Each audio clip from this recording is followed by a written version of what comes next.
Hello, girls and boys. Welcome to Storytime Fun. We hope you enjoy it.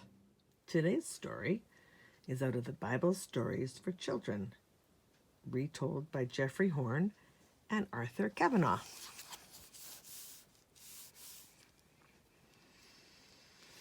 Today's story is called Jacob and Esau.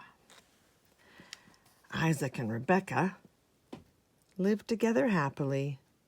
They prayed to God that they would have children, but not until Isaac was 60 years old were their prayers answered. When Rebekah felt life growing inside her, she also felt fighting and kicking as if a terrible struggle were going on inside her womb. "Why is this happening?" she asked God, for the pain was very great. Then God said to her, "Two nations are in your womb, and the two separate peoples will be born from your body. One will be stronger than the other, and the firstborn child will serve the younger." In time, Rebekah gave birth to twin boys. The firstborn Esau was all red and hairy. The second, named Jacob, was hairless and pink and was born holding Esau's heel in his hand. As the firstborn son, Esau was to become head of the household after Isaac's death. This was Esau's birthright, and it made Isaac glad because Esau was his favorite. Esau grew up to become a fine hunter and always brought fresh meat for his father's dinner. Jacob, though, stayed home most of the time to help his mother, who loved him best. One day, Esau came home from hunting early, just as Jacob was cooking pottage, a thick bean soup.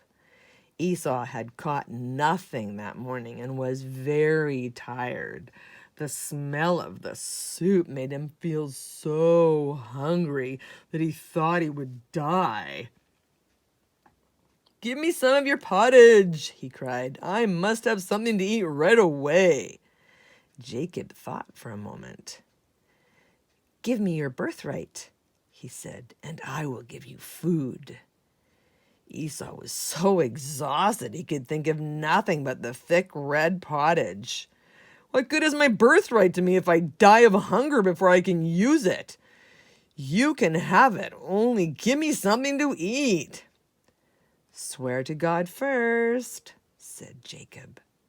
So Esau swore before God that he would give his birthright to Jacob. Only then did Jacob give his brother a bowl of pottage and a piece of bread. Esau ate his lunch and returned to the fields, never thinking how cheaply he had sold his precious birthright. Many years later, when Isaac was very old and his eyes were dim, he said to Esau, "My son, I may die any day now. Please take your bow and arrow into the fields and bring me some fresh meat. Then cook it the special way I like it, so I can eat it before I die and give you my blessing." Now Rebekah overheard Isaac as he spoke to Esau. When Esau left, she told Jacob, her favorite son, everything that Isaac had said. Then she said to Jacob, "Listen carefully and do exactly what I tell you. Kill 2 young goats from our flock and bring the meat and skins to me. After I cook the meat the special way your father likes, take it to him, and he will bless you instead of your brother." "But mother," Jacob argued, "Esau is covered with hair and I am not. Suppose my father touches me and finds out who I really am. Then he will curse me instead of blessing me." "The curse will be upon me," said Rebekah. "Just do as I tell you." So Jacob killed the 2 goats and brought the meat and skins to his mother. Quickly, Rebekah cooked the special meat for Isaac and gave it to Jacob to serve to him. But first she dressed Jacob in Esau's clothes and put the goat skins on his neck and hands so he would feel hairy. "Who are you?" asked Isaac when Jacob brought him the meat. Jacob answered, "I am Esau, your firstborn son, and I brought you the special meat you asked for. Eat it, father, and then give me your blessing." "How did you get the meat so fast?" Isaac asked. "The Lord brought it to me," answered Jacob. Then Isaac said, "Come closer to me, so I can feel whether you are truly my son Esau." And Isaac touched Jacob's hands, which felt rough and hairy because of the skins Rebekah had put on them. Isaac wondered at this. "The voice is Jacob's voice, but the hands are the hands of Esau." He said, "Are you really my beloved son Esau?" And Jacob said, "I am." Then Isaac ate the meat and blessed his son, saying, "Let all people serve you, and nations bow down to you, for you shall rule this household and be master over your brother." Jacob had just left Isaac when Esau came back from his hunting. He prepared the special meat for his father and then went to him.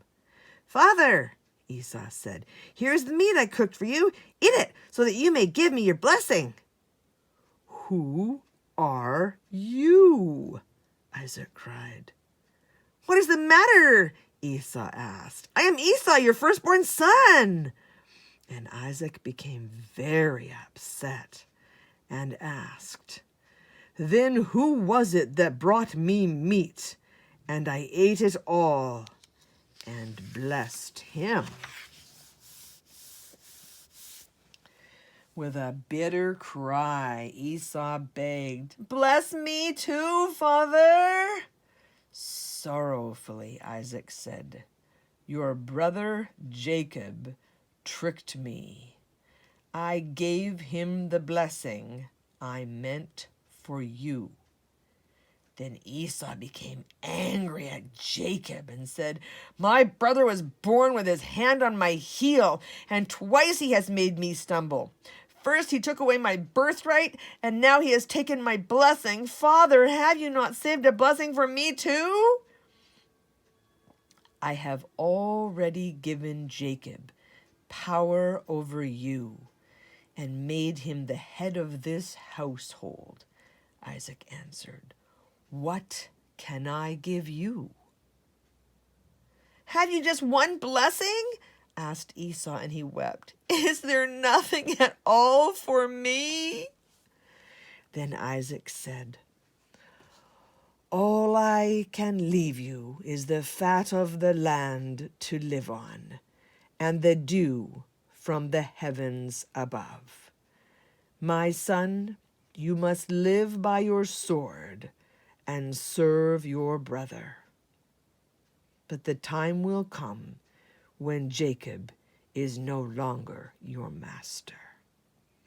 And Esau hated Jacob and said to himself, "My father will die someday, and when the time for his mourning is over, I will kill Jacob." Well, that's it for today. See you next time.